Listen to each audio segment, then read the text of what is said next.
Hi, Valerie here, your Bastel Val, and I'm going to be talking English in this video. It's February and thoughts are of Valentine's Day.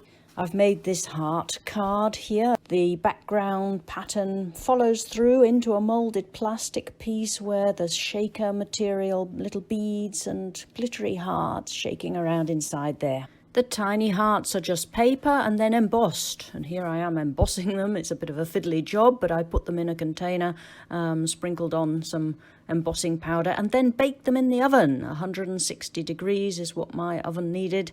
Just needs a few minutes in there, and then everything's beautifully melted and nice and shiny on both sides when it's put on aluminium foil. I used Wow embossing powder's Ruby Romance. Nice dark red and lovely and glittery, perfect for this purpose. I've already made videos about how I've developed a method for moulding PET plastic left over from packaging into these amazing shapes, and I'll put the link at the end, and it's also in the information just below. And I've always wanted to try a technique of embossing resist in order to get a lovely background.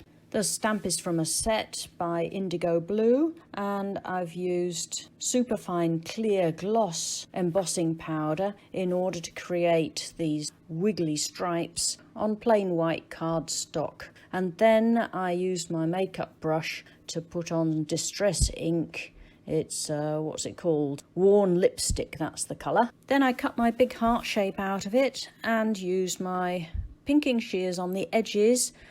And then I edged both that piece of card and the folded card with the red embossing powder that I'd used on the tiny hearts. It brings the whole lot together. Then the construction can start. First of all, I glued the cutout heart in its position on the front of the folded card. Then I placed the beads and my little tiny red hearts in the middle and glued the plastic piece over the top. Then it's just a matter of gluing on the card front, and then it's finished.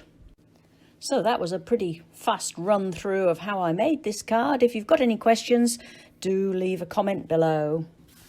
Until next time with Bastel Val.